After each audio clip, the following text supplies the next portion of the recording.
Yo voy a intentar aportar a este taller de historiador modernista algunas reflexiones sobre dos cuestiones muy básicas. Sé que la hora es complicada, así que voy a intentar ser voy a intentar tratarlo todo de forma muy sencilla.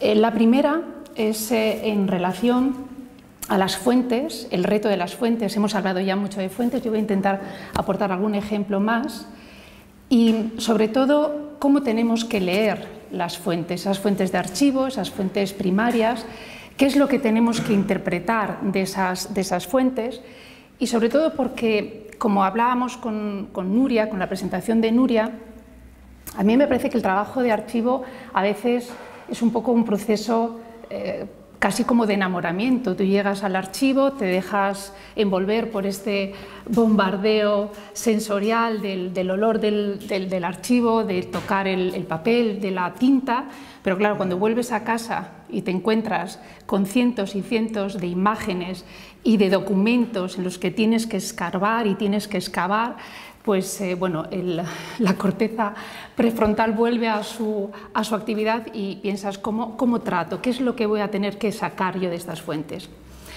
La segunda es una pregunta o es una reflexión que tiene más bien que ver con la historiografía. Es una pregunta que estuvo muy presente al principio de la elaboración de la tesis. Yo pensaba que durante la tesis se iba a ir disipando, pero bueno, la tesis está depositada y me sigo haciendo preguntas sobre cómo mirar la historia de estos territorios de la monarquía y cómo esas miradas pueden estar o no en sintonía con el momento historiográfico. Así que en la primera voy a compartir yo algunas reflexiones y en la segunda os voy a dejar a vosotros que tratéis y bueno, que me ayudéis un poco a resolver, ¿no?, esta situación.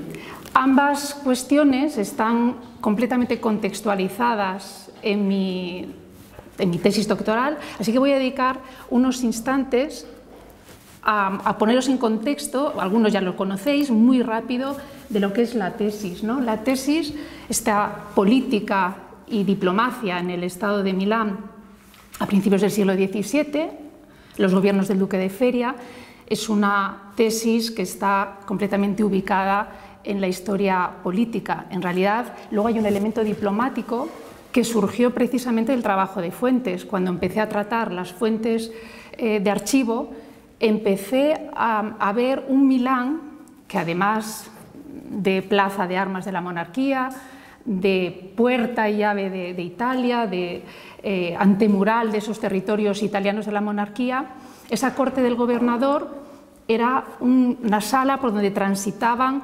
embajadores, residentes, procuradores, informadores, y el mismo gobernador continuaba a enviar todos estos enviados agentes fuera del Estado. Con lo cual me daba la sensación de que Milán se presentaba como un centro diplomático de la monarquía y dentro de Italia yo creo que puedo afirmar que es el baricentro diplomático más importante después de Roma. La cronología está perfectamente definida por los gobiernos del duque de Feria. Feria llega a Milán en agosto de 1618, unas semanas después de los acontecimientos de Praga, y es llamado por Felipe IV a volver a Madrid después del Tratado de Monzón. Él regresa en mayo de 1626.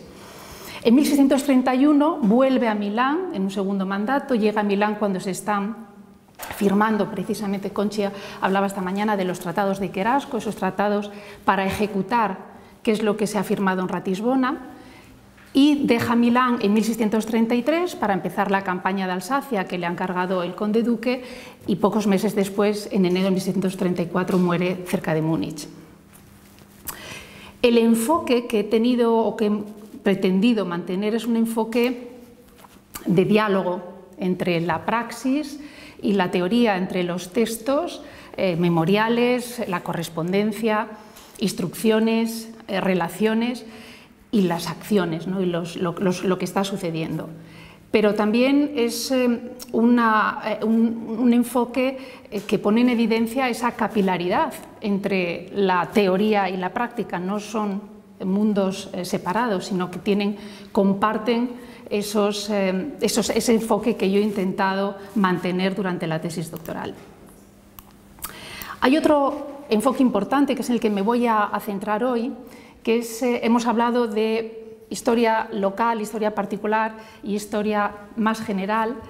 Yo he intentado mantener un diálogo entre ese enfoque. Estoy haciendo historia de algo muy concreto, Milán, principios del siglo XVII, pero mantener una vista en un proceso general, un proceso que está cambiando en el lenguaje político, en la teoría política, se está pasando de esa razón de Estado que está anudada en el orden político interno a un lenguaje que habla de equilibrios de poder, de relaciones que se consolida a finales del XVII y que está engarzado mediante un eslabón, que es ese concepto de interés que surge y se consolida con el Tratado del Duque de Rohan en la década de los 30 y que, en cierto modo, mi trabajo intenta ser también un eslabón de esa cadena, ¿no?, de ese proceso anterior. Es decir, yo voy a intentar buscar en las fuentes no el término, no voy a intentar que aflore en los textos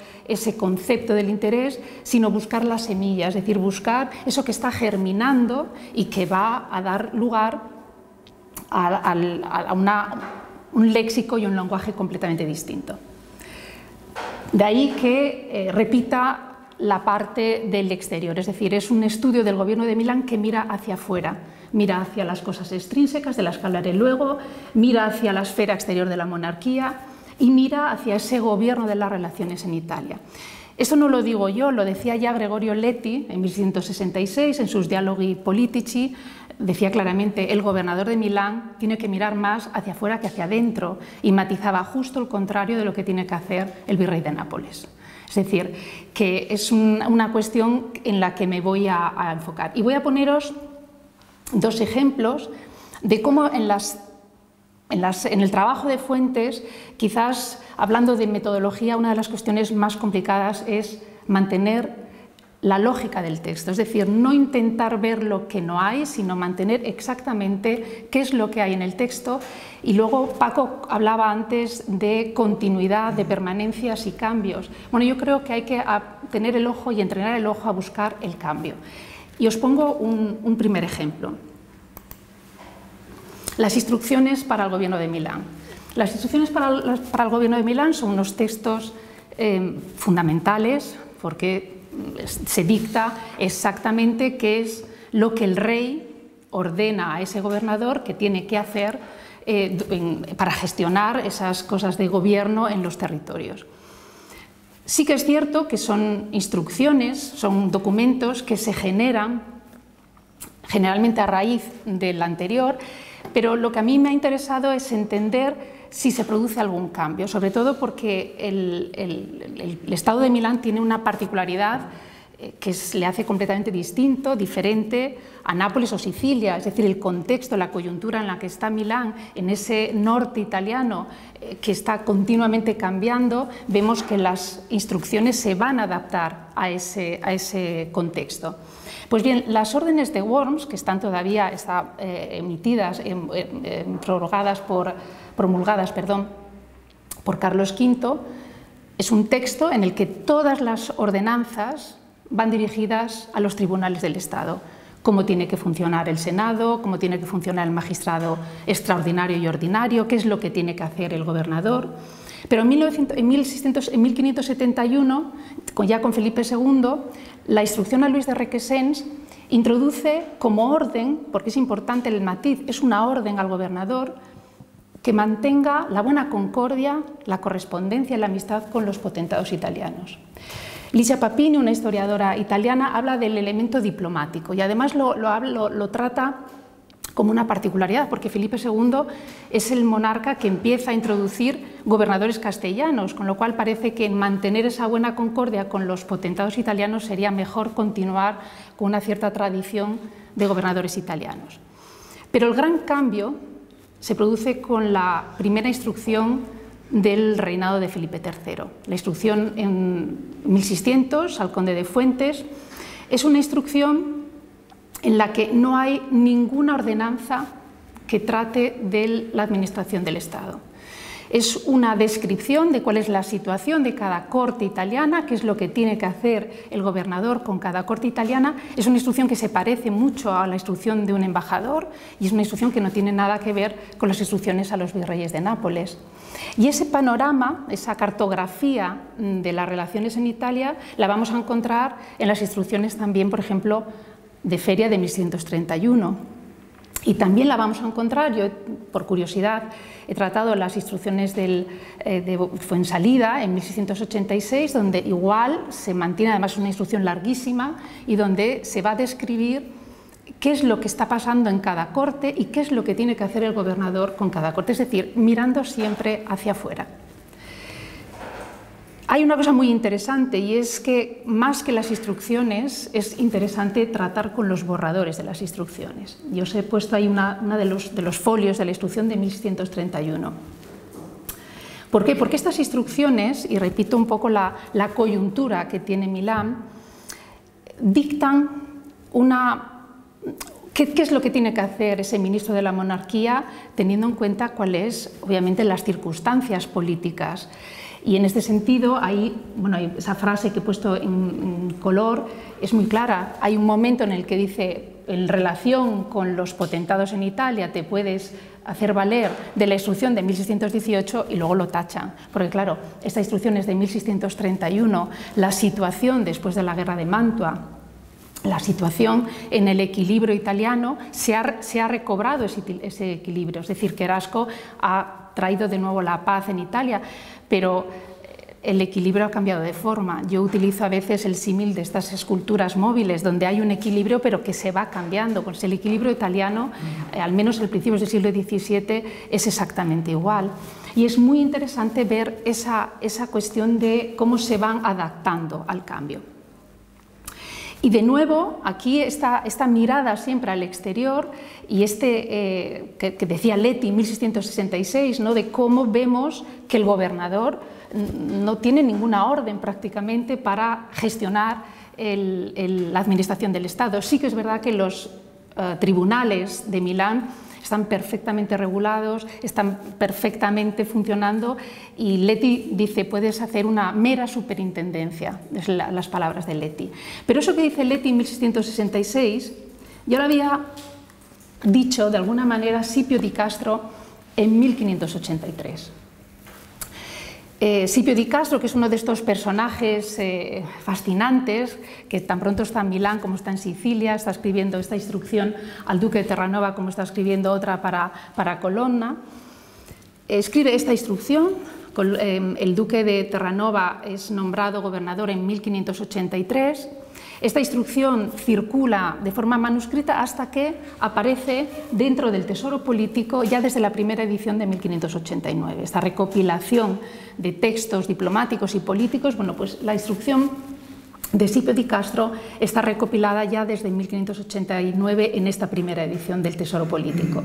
Y Scipio di Castro hace una distinción entre las cosas de gobierno nítida, es decir, hay las cosas extrínsecas, las cosas intrínsecas. En las intrínsecas coloca la justicia, coloca el manejo de los ingresos, las finanzas y las cosas de la guerra. Y luego en las extrínsecas coloca toda una serie de recomendaciones que son recomendaciones para tratar las relaciones con los potentados, no solamente italianos, porque claro, Milán tiene unos vecinos del norte bastante ruidosos, están los grisones, los esguízares, los valesianos. Y sobre todo empieza a hablar, no empieza, pero habla de esa figura de árbitro. O sea, el gobernador de Milán le sugiere que tiene que ser árbitro, es decir, empezamos a oír hablar de la balanza italiana, de esa estabilidad, de ese papel de árbitro y de esas relaciones y ese gobierno de las relaciones. Sin embargo, esto es de 1583, que es anterior a esa instrucción regia de 1600, que es ya completamente radical y que va a confirmar esta mirada hacia el exterior. Bueno, hasta aquí dos ejemplos un poco de ese reto de, como digo, mantener cuando he trabajado estas fuentes, de no intentar ver lo que no hay. O sea, yo mantengo durante la tesis y hablo de cosas extrínsecas, no intento proyectar términos que no me aportan esas fuentes. Pero ahora me gustaría comentaros otro reto, en este caso es el reto de las fuentes secundarias. ¿Y por qué el reto de las fuentes secundarias? Porque bueno, cuando se trata el gobierno de Feria, sobre todo el primero, inevitablemente uno se topa con la Valtellina, ¿no? Es el Tratado de la Valtellina, que está estudiado por la historiografía italiana, la española, la alemana, la suiza, la francesa. Se ha estudiado desde la economía, desde la historia de la economía, desde la historia política, desde la historia militar, la historia religiosa, para ponernos un poco en contexto y para ver lo que es el conflicto de la Valtellina, que yo creo que se ve mucho mejor con un mapa que con muchas palabras. La Valtellina es este valle alpino. Este es un mapa de 1600, de principios del siglo XVII. Aquí esta parte es el territorio de Milán y el valle transcurre hacia el Tirol. Se pasa al Tirol por ese paso de Stelvio, donde veis la fotografía actual de lo que es ese paso, que dentro de lo que es la complejidad de los pasos alpinos es un paso bastante asequible, ¿no? Este paso es el camino que permitía desde el Ducado de Milán atravesar, bordeando esos cantones que no siempre eran amigos y que además cobraban por el paso, para llegar al Tirol. Y una vez que estaban en el Tirol, las tropas pueden tirar hacia la Alsacia, llegar a los Países Bajos, ya están dentro de territorios de la Casa de Austria. Y sobre todo, evitar el paso por la República de Venecia. Y además, cortar el paso a la República de Venecia, porque Venecia, sin la Valtellina, no tiene salida hacia el norte. Pues bien, cuando se trata el tema de la Valtellina, con casi toda seguridad nos vamos a encontrar al duque de Feria, por supuesto, y nos vamos a encontrar dos calificativos sobre el duque de Feria. El de desobediente, y el otro no es un calificativo, pero es haber actuado con autonomía. Claro, la pregunta es cómo se puede desobedecer al rey católico, seguir en el gobierno de Milán como si no pasara nada, volver a Madrid y ser nombrado consejero de Estado y volver a ser nombrado gobernador de Milán. Esto, es una pregunta que nos deja un poco... Pero sobre todo, esa afirmación se hace por la actuación de Feria después de dos tratados. El Tratado de Madrid, firmado en 1621 entre Francia y España, y el Tratado de Aranjuez, firmado un año después, en 1622, siempre entre España e Italia. Y entonces aquí llamo la atención al estudio de los tratados. El Tratado de Madrid es un tratado muy sencillo y además que está publicado y que además está muy estudiado. Es un tratado donde hay tres primeros capítulos. El primer capítulo es que la situación de la Valtellina vuelva a cómo estaba antes de 1620. El otro punto en el que llegan al acuerdo las dos monarquías es que se conserve la religión, porque además de ese paso alpino, la Valtellina era el último territorio católico antes de entrar en territorio italiano, con lo cual era importantísimo tener la religión católica bien conservada. Y el tercero era que los grisones hicieran un perdón general de lo que los valtellineses habían hecho con aquella matanza del Sacro Macello, que habían asesinado a cientos de protestantes. Pero claro, lo que se nos olvida es que hay otros 5 capítulos que tienen que ver cómo se debe ejecutar ese tratado, y es una cuestión que he encontrado en más de una ocasión, donde se estudian los acuerdos, los capítulos, pero no se estudia cómo se ejecutan. El Tratado de Madrid se quedó en un tratado de papel, no se llegó a ejecutar. Y no se llegó a ejecutar porque el 4.º capítulo dicta que eso que se ha acordado entre Francia y España lo tienen que jurar y lo tienen que prometer las ligas grises, y lo tienen que prometer los 13 cantones esguízares y los valesianos. Y sin entrar en detalles, la complejidad de cantones y ligas grises era importante porque tienen un sistema de decisión, de voto, en el que tienen que votar todas las comunidades, con lo cual es bastante complejo. Pero hay un 6.º capítulo muy interesante, y es que se propone una junta en Lucerna donde esté el nuncio papal, donde esté un embajador de Francia y donde se le pide al archiduque Alberto que envíe él también persona, y que una vez que los grisones firmen y acepten, prometan lo que se ha firmado en Madrid, se mande una carta a Feria para que ejecute el tratado.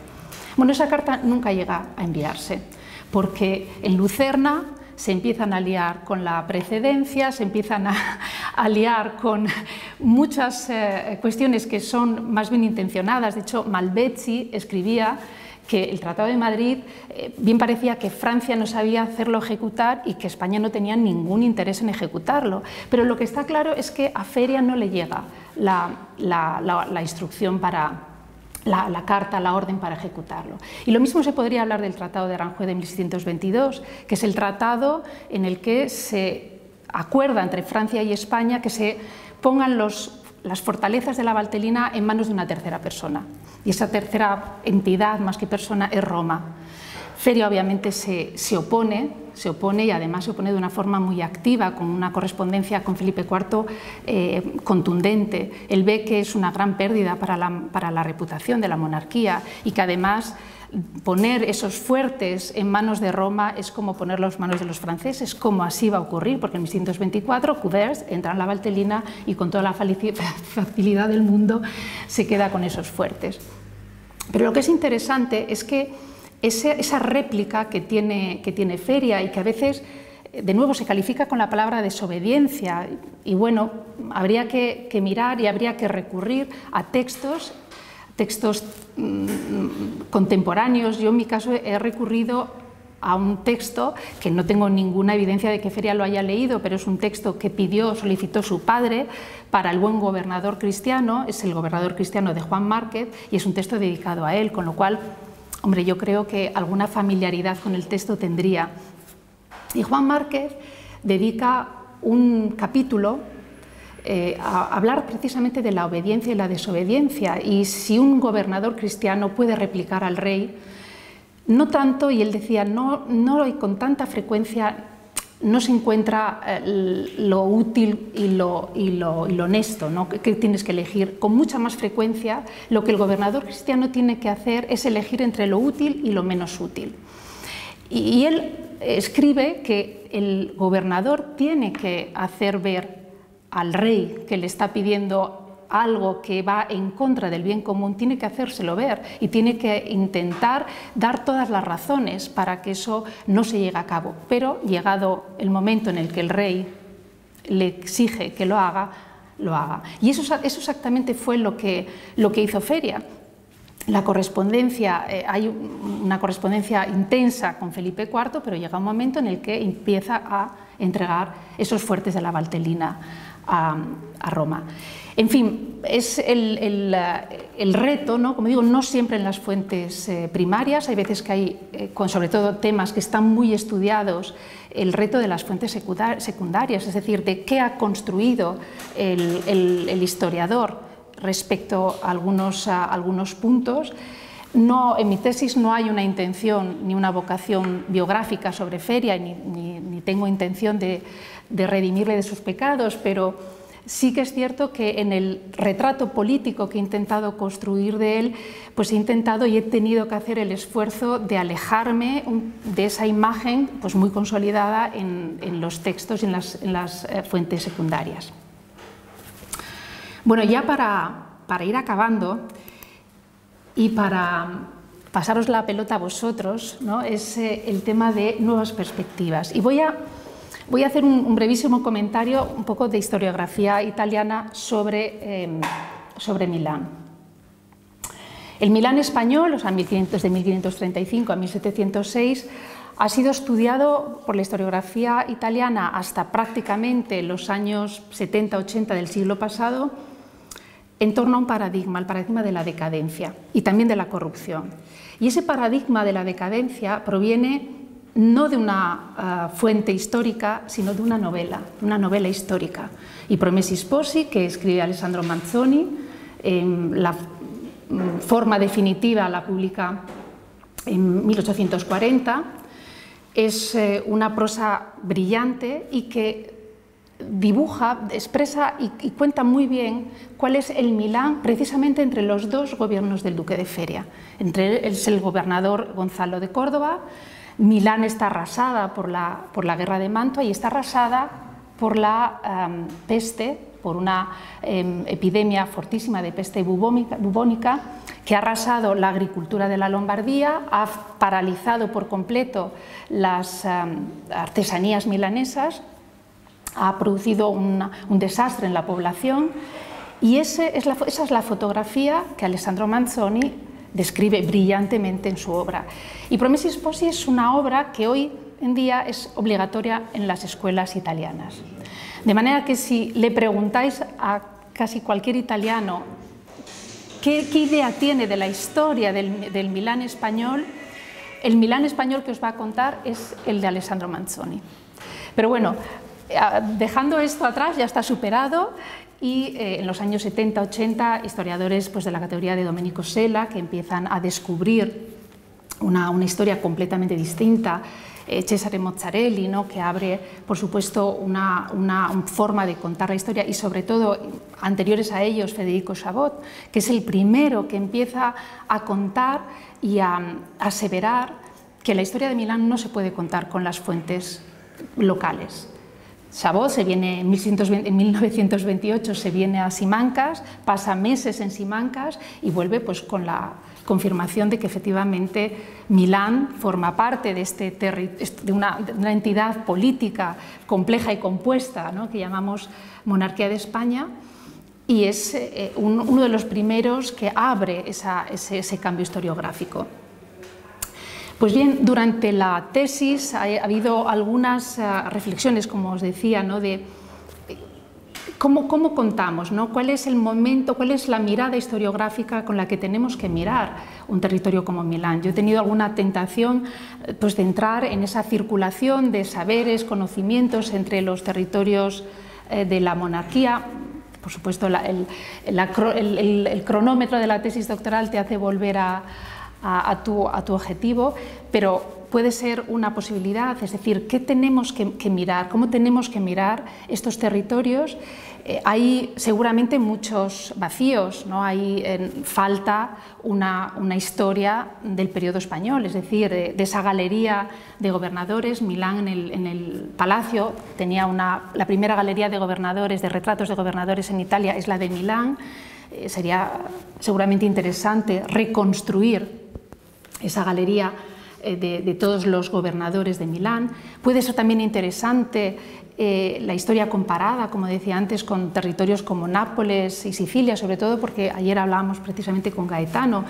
En los seminarios de Italia hay siempre una enorme presencia de Nápoles y a veces una ausencia de Milán. Bueno, pues es posible que haya que retomar, ¿no? esa huella que dejó Cesare Mozzarelli, con Cinzia Cremonini, que fue su alumna, por supuesto Signorotto, pero intentar volver a esa historia política de Milán.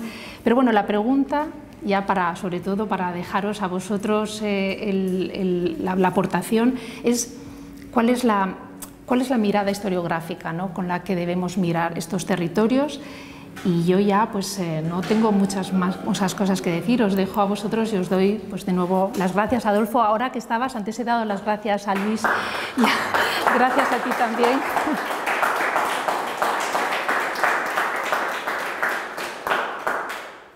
Enhorabuena por la intervención, yo ya me lo sé bastante bien, como es lógico, dada mi condición de director que he tenido que dirigir poco, porque a una persona tan formada como a Marisol realmente no hay que dirigirla mucho, lo cual es una ventaja. Claro, ese paradigma de la decadencia, es verdad que la figura clave es Manzoni, pero procede de mucho antes y tiene una importancia enorme, como tú sabes, María Teresa de Austria. Un poco parecido a lo que hacen los Borbones con el periodo anterior en España, lo hace María Teresa de Austria con el periodo anterior español en Milán. Y eso, bueno, y luego eso va desarrollando ya con el romanticismo y con Manzoni llega a la cúspide. Yo no sé si habéis oído de los novios, supongo que sí, pero es una cosa visceral. Da asco, llega un momento en que uno, yo no he podido soportarlo como historiador, con independencia de la belleza que pueda tener literaria en italiano, y lo he leído en italiano. Bien, aparte de eso, pues se me ocurren otras muchas cosas, pero bueno, no voy Hombre, el Tratado de Aranjuez de 1622, que no sea... Pero hay que tener en cuenta una cosa, que entre 1622 y después pasa algo fundamental, y es que se muere Gregorio XV y llega al trono el papa más antiespañol de la historia de Edad Moderna, que es Urbano VIII. Y claro, eso hace que sea imposible que Roma pueda tener una postura como la que se piensa con Gregorio XV que podría haber tenido. Pienso que eso es una... no sé lo que opinas tú, ¿no?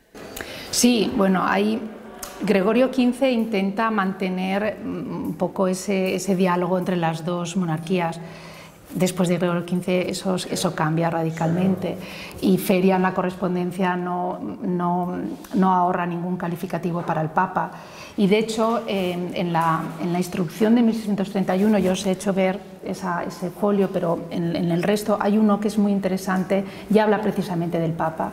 Y Felipe IV le dice hay que recobrar esa confianza con el Papa y hacerle entender que nosotros no tenemos ninguna intención de usurpar, ya está esa retórica, ¿no?, de la usurpación por parte de Francia, pero hay una de las órdenes al gobernador es precisamente recuperar esa parte que con Urbano VIII es imposible. De hecho, no hará sino empeorar, es decir, no hay... Pero sí, el cambio fundamental está ahí, aunque es verdad que el depósito de los fuertes estaba ya presente también con Gregorio XV, es decir, ya se hablaba de que esos fuertes fueran a parar a Roma. Había una reticencia fundamental y era el coste.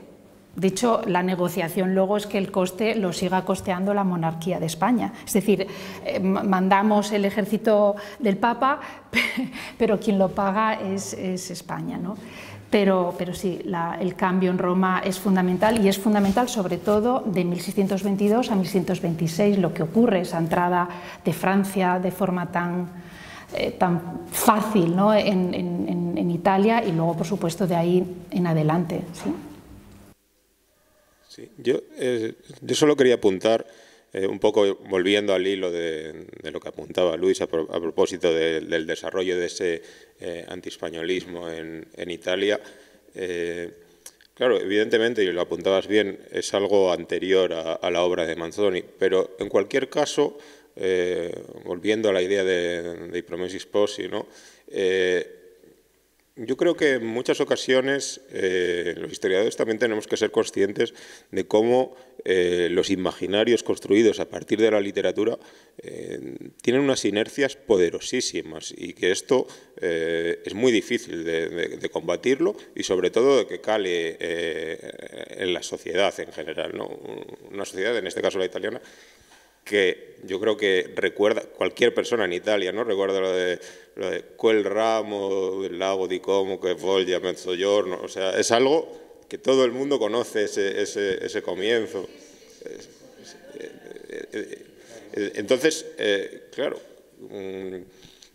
¿cuáles son los instrumentos del historiador, ¿no?, para combatir esa construcción de ese imaginario, ¿no?, en Italia? Sobre todo por la influencia que sigue teniendo ahora, porque efectivamente, como bien decís, es decir, ese antiespañolismo es anterior. Bueno, de hecho, yo en la tesis hablo de la construcción del enemigo, esa construcción de Feria que parte de Francia, con una retórica, pues eso del ministro bélico, de la usurpación, empieza a calar, y de la libertad de Italia, porque claro, la monarquía de España utiliza una dialéctica de la paz de Italia, mientras que desde Francia y desde Roma se habla de la libertad. Tanto la paz como la libertad están en el ADN italiano, ¿no?, porque si lees a Guicciardini habla de paz y habla de libertad de Italia. Entonces, Francia lo que hace es recuperar esa retórica. Entonces, está anterior. El punto es lo que acabas de decir, es que actualmente eso sigue ahí.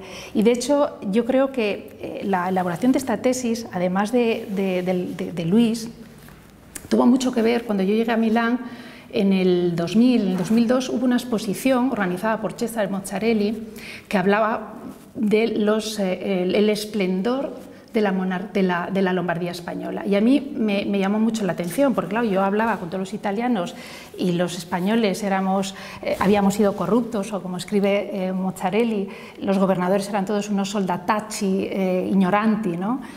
Y cuando vi esa exposición y ese título tan atrevido, y él explica que lo que hay que hacer es contar a todo el mundo lo que ya en los círculos de historiadores ya se sabía, es decir, que no había habido esa decadencia y que no había esa corrupción. Y esa exposición fue una apertura a que todo el mundo viera la Lombardía española desde otra perspectiva. No sé si se ha logrado, ¿no? Pero lo cierto es que hay que seguir intentándolo. Bueno, sí, dicho eso, habría que decir que ojalá en España fuera obligatorio leer algún libro en la escuela. Una década después publica un texto contra la novela histórica. Él genera un dispositivo literario de comprensión del pasado y 10 años después sitúa un texto encima de la mesa diciendo cuidado con la novela histórica y las determinaciones que son. Tiene que es un texto también. Bueno, Marisol, muchísimas gracias por tu magnífica presentación. Yo acompaño tu investigación hace mucho tiempo y desde entonces mantenemos un diálogo muy intenso entre nuestras investigaciones. Entonces, solo decirte que me alegro muchísimo ver finalmente el trabajo concluido y enhorabuena, ¿no? por todo.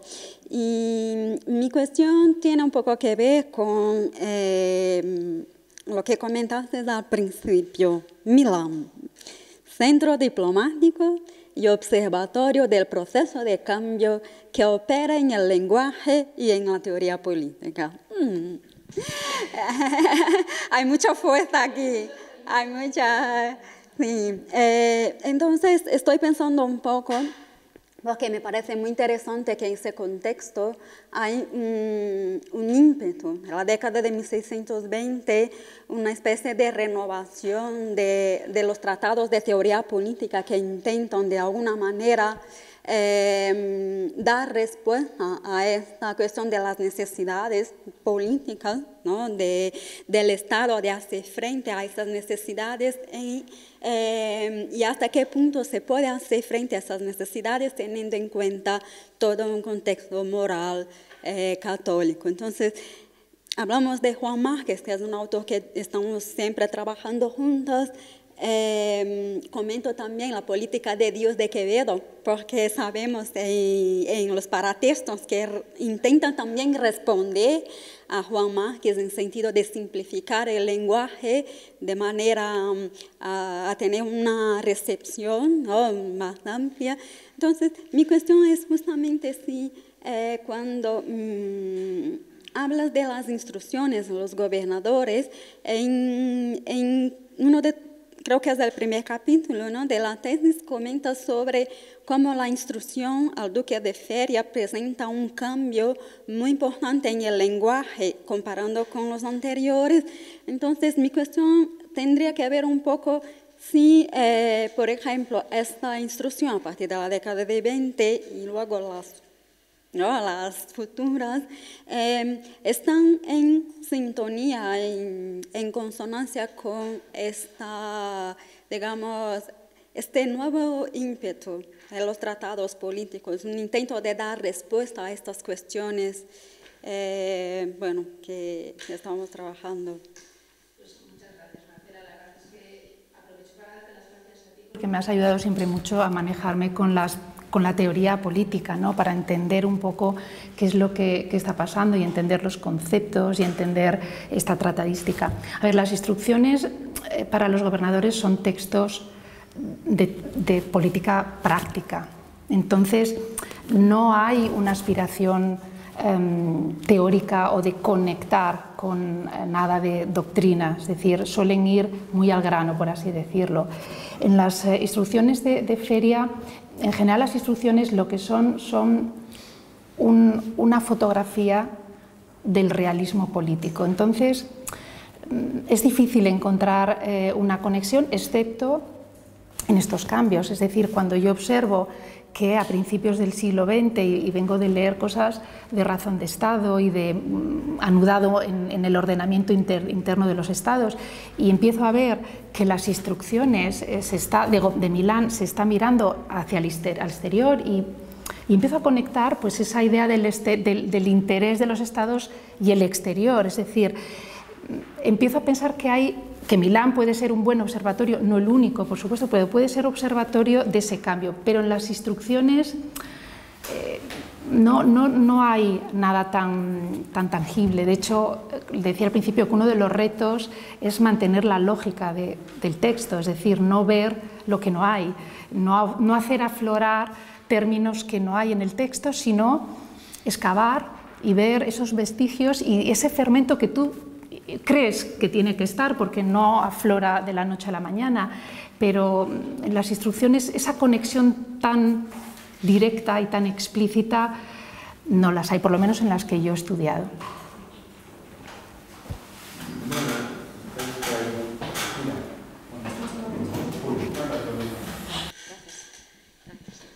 Marisol, pues muchísimas gracias por tu presentación. Para mí es muy emocionante ver que ya concluyes la tesis. Hemos tenido nosotras dos también un acompañamiento desde el comienzo de la carrera, cronológico y de afinidad. Y bueno, pues enhorabuena, y en particular por tu presentación tan brillante de hoy. Hoy te hago dos comentarios que no hemos, creo, comentado en ninguna de nuestras conversaciones antes, al menos de manera tan explícita. Se me ocurre, escuchándote, que como fuente, ahora, la instrucción al gobernador, en cuanto a cartografía de las relaciones en Europa, es algo que en un cruce de fuentes para determinar precisamente cómo eran estas relaciones, qué era destacable en las relaciones bidireccionales y multilaterales entre las distintas potencias en Europa, se considera en la investigación que yo manejo mucho como fuente el Mercurio francés. Era una fuente importantísima. Me encuentro cartas de Rubens, que a mí me sirve también para situarme en esa época, pidiendo a sus corresponsales en Francia, a Péguesque, pidiéndole un volumen determinado del Mercurio francés, y seguro que tenía muchísima extensión en Europa. Allí se refleja pues, la visión francesa de qué estaba ocurriendo en la historia, se refleja un documento de relaciones entre los estados, el interés de los estados de Rouen, sale en 1634 en el Mercurio francés. O bueno, en el volumen correspondiente al año 1634, que no se publica en 1634, exactamente. Entonces, bueno, como fuente puede estar esta instrucción de gobernadores. En el cuarto capítulo del embajador de Juan Antonio de Vera, también Vera intenta dibujar una cartografía de relaciones entre los estados, o de al menos consideraciones sobre cada uno de los estados que interesan a la monarquía que debe tener en cuenta un embajador. Entonces, bueno, lo relaciono con la presentación de Paco y el cruce de fuentes, y se puede seguro matizar en lo que a veces más se comenta o aparece más en los artículos a partir de la visión francesa. Sí, bueno, en la historia de Milán, y volviendo un poco a lo que decía Federico Chabot, es fundamental el cruce de fuentes, y de hecho en algunas cuestiones ha sido también revelador, porque cuando tienes una fuente de Simancas, una fuente italiana, y yo he utilizado como fuentes diplomáticas las relaciones que semanalmente los embajadores y residentes de los potentados italianos que están en Milán están escribiendo. Y eso, que es una montaña inmensa de información, ahí hay información que te permite, por un lado, contrastar información y, sobre todo, aportar en ocasiones unos matices, desde la opinión, por supuesto, pero unos matices al individuo que me ha ayudado también mucho a dibujar, bueno, pues, o a desdibujar ese perfil de feria.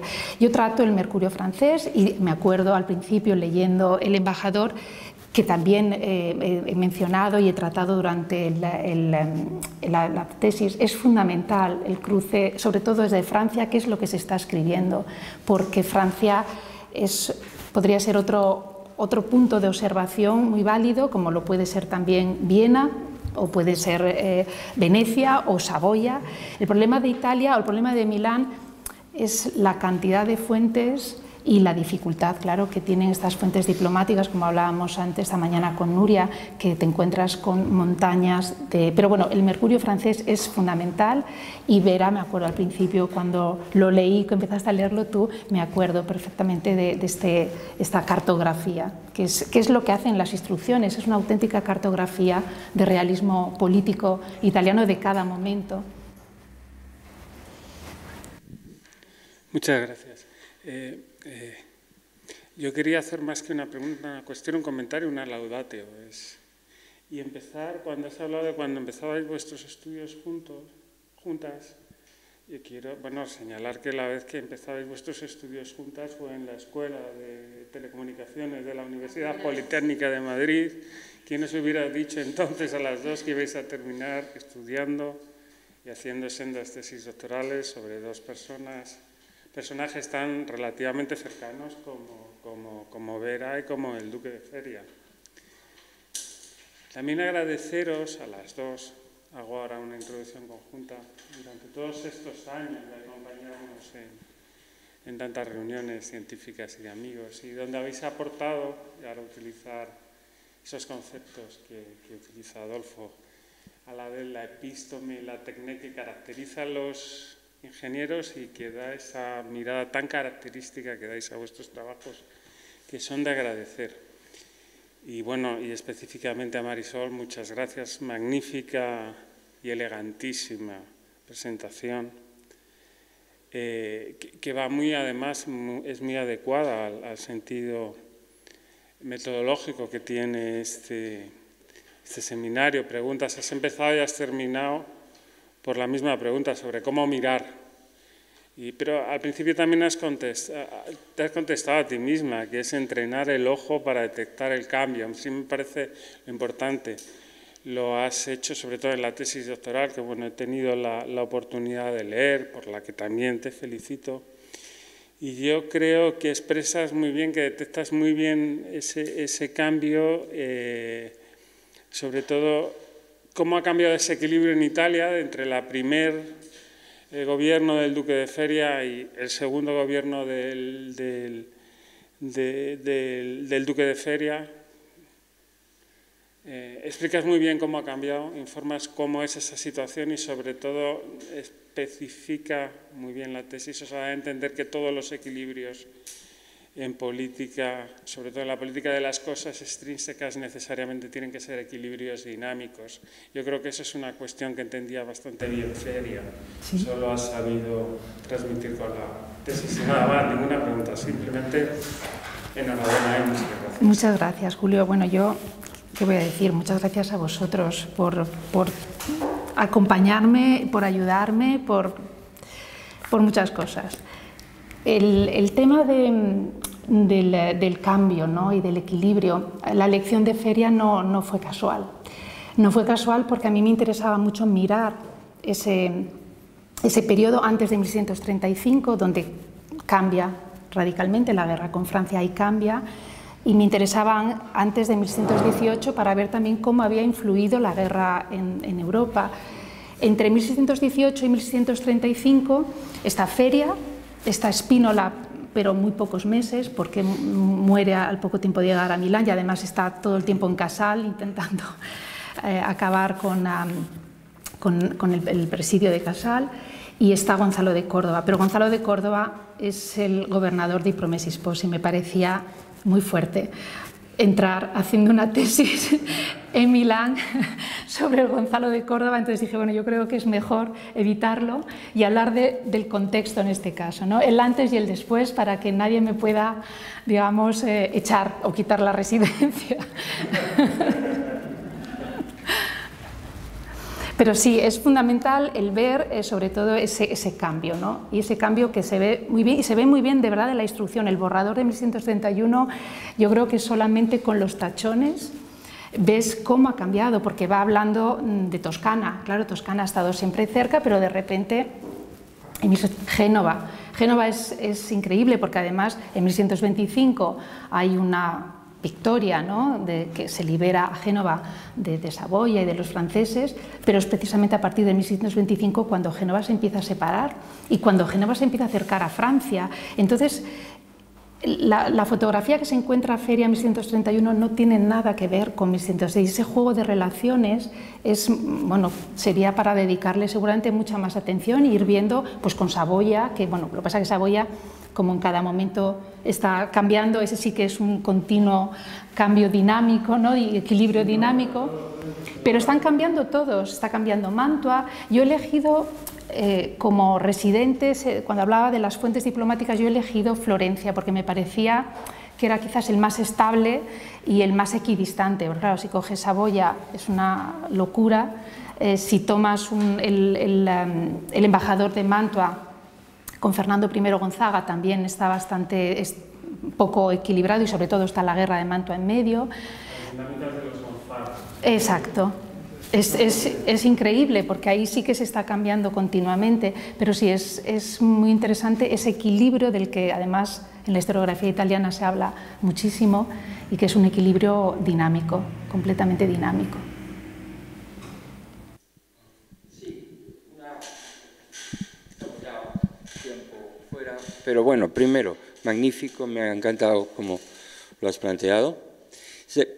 Y la pregunta o comentario iría sobre el factor Borromeo, o sea, los Borromeo Brothers, en todo esto, el santo y el otro, ¿no? Federico y Carlo, y cómo encajan, porque a lo mejor, no sé, se me ocurre que el planteamiento que has hecho, que es, digamos, eso de las cosas exteriores a, y en qué sentido, a lo mejor los Borromeo podían incluirse en las cosas internas a, pero también tienen una dimensión obvia externa, ¿no?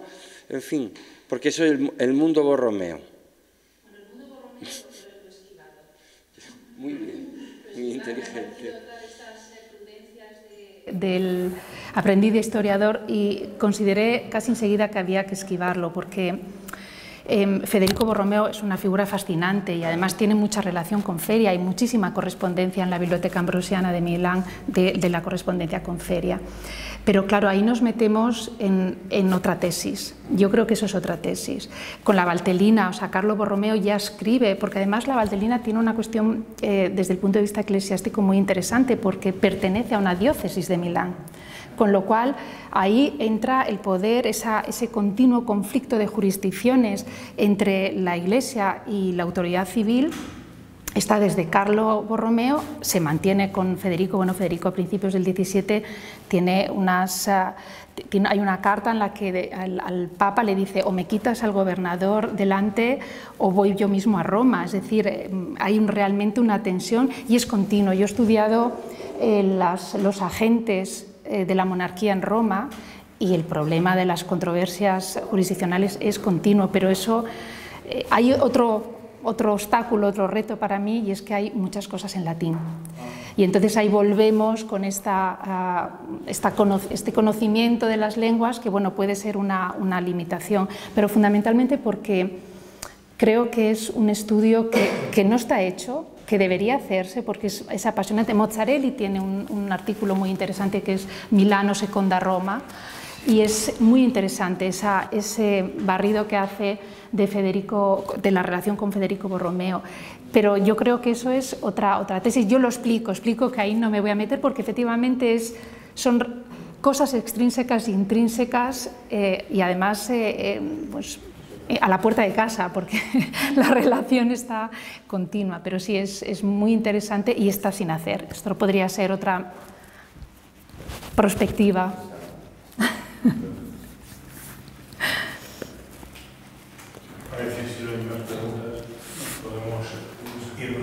A comer. Muy bien, muchas gracias. Muchas gracias.